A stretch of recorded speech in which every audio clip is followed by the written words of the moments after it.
ये धृतराष्ट्र विदुर चरित्र सुनाने के लिए कहा परीक्षित जी ने, तो विदुर चरित्र सुना रहे हैं कि देखो ये धृतराष्ट्र मोह में, पुत्र मोह में अंधे हो गए हैं, इनकी विवेक शक्ति नष्ट हो गई है। जो दुर्योधन करता है उसका विरोध नहीं कर पाते। और ये दुर्योधन क्या है? साक्षात मूर्तिमान कलयुग है।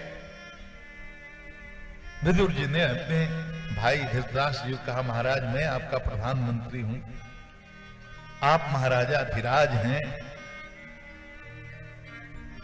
मेरी ये प्रार्थना है कि आप दुर्योधन को नियंत्रित कीजिए, उसकी हर बात मत मानिए। ये साक्षात मूर्तिमान कलयुग है, ये नष्ट कर देगा पूरे कुल को, इसके चलते विश्व युद्ध हो जाएगा। ये पापी है, घोर रजोगुणी है, अहंकारी है। महाराज आप धर्म का आश्रय लीजिए, धर्म का आचरण कीजिए। पांडव आपके अपने हैं, आधा के अधिकारी हैं, बहुत कष्ट भोगा उन्होंने।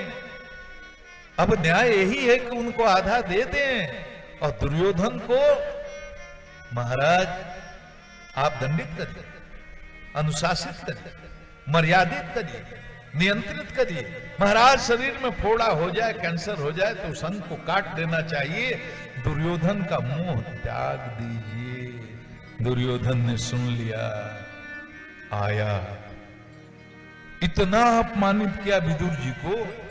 दासी पुत्र, मेरे टुकड़े पर पलने वाले हो और मेरे पिताश्री को मेरे विरुद्ध तुम भड़का रहे हो, निकल जाओ यहां से, तुम्हारी कोई जरूरत नहीं है।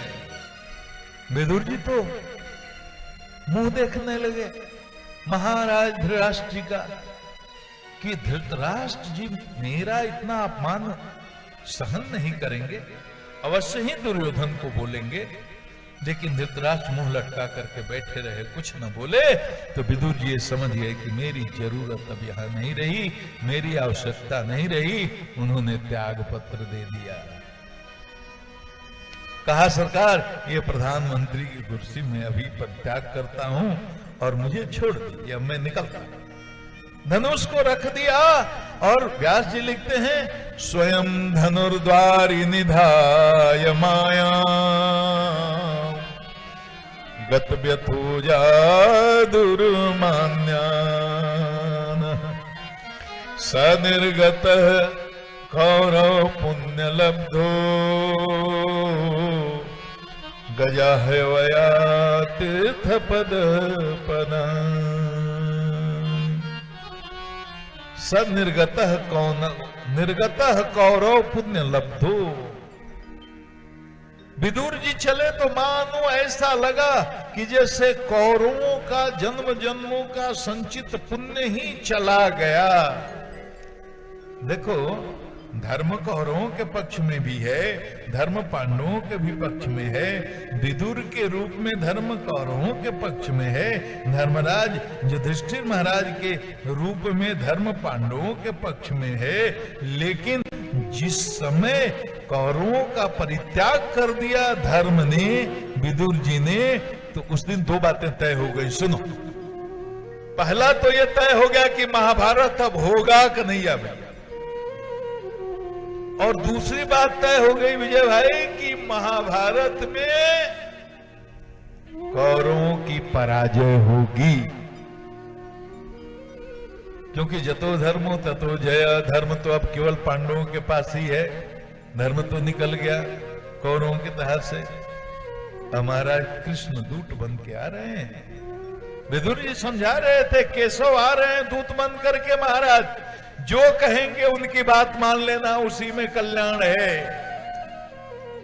लेकिन दुर्योधन ने जब अपमानित करके भगा दिया, इन्होंने पदत्याग किया, धनुष को वहीं रख दिया। ये न समझें कि हम पांडवों के साथ जाकर के अस्त्र शस्त्र के साथ मिल करके इनके विरुद्ध युद्ध करेंगे। विदुर जी महाराज तो निकल गए महाराज, लेकिन कृष्ण दूत बन के आ रहे हैं। धृतराष्ट्र ने अपने पुत्र दुर्योधन को समझाया, देख बेटा ये केशव आ रहे हैं, इनके सम्मान मान सम्मान में कोई कमी करना नहीं। बहुत इनका मान सम्मान होना चाहिए, दूत बन के आ रहे हैं तो चाहता तो नहीं था, लेकिन पिता की इतनी बात मान लिया, भव्य स्वागत की तैयारी किया और जिमने के लिए 56 कोट के व्यंजन भी तैयार कराए। भगवान कृष्ण दूत पर आए हैं, लेकिन आप जानते हैं होना था वही होगा। रसिक लोग कथा बड़ा रसिक ढंग से कहते हैं, विदुर जी की, विदुरानी की। हम लोग के पास उतना समय नहीं है, लेकिन हम लोग यहाँ ज्यादा देर तक ठहर नहीं सकते, क्योंकि अभी कथा की शुरुआत कर रहे हैं और 2 घंटे से भी कम समय में आज की कथा समाप्त करनी है। निकल गए, भीड़ में विदुर ने देखा, विदुरानी ने देखा और इंटरनल कम्युनिकेशन हुआ। विदुर जी ने कहा, ठाकुर क्या मेरे घर भी आओगे? इस गरीब विदुर के भी घर आओगे? अरे अब तो मैं प्रधानमंत्री रहा नहीं, अब तो मेरे पास कोई व्यवस्था है नहीं, लेकिन आ जाओ ना ठाकुर। और ठाकुर ने जैसे कह दिया, विदुर आप बुलाओ और हम ना आए, हम जरूर आए, हम आप ही के यहाँ आए।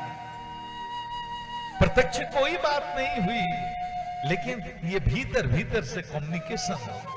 भक्तों का भगवान के साथ ऐसा कम्युनिकेशन होता है।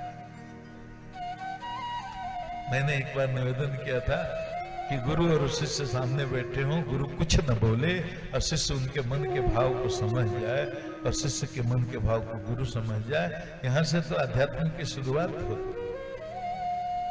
तो विदुर जी तो भक्त हैं भगवान के, विशुद्ध सतोगुणी जीव हैं, धर्म के अवतार ही हैं। उन्होंने हृदय से निवेदन किया, भगवान ने हृदय से स्वीकार किया। गए और राज्यसभा में क्या होना था वही होना था। दुर्योधन का रजोगुणी अहंकार प्रचंड था, समझौता तो नहीं हो सका, केशव की बात माना नहीं और युद्ध होना तय हो गया। महाभारत होगा ये तय हो गया। दुर्योधन ने कहा, केशव आपके लिए जिमने की अच्छी व्यवस्था है, 56 कोट के व्यंजन तैयार हैं, आप जिम लीजिए। तो केशव ने कहा, ठाकुर ने कहा, देखो दुर्योधन, भोजन 2 स्थिति में किया जाता है, या तो कराने वाले की बहुत प्रबल श्रद्धा हो या करने वाले को भूख लगी हो। मुझे न भूख है न तुम्हारे पास श्रद्धा है, इसलिए तुम्हारे यहाँ भोजन करने का तो सवाल ही नहीं उठता। और रसिक लोग कहते हैं, भगवान वहां से गए हैं विदुर विदुरानी के यहाँ, और विदुर जी तो और विदुरानी तो धन्य हो गए, छिलके खाए हैं, साग खाए हैं,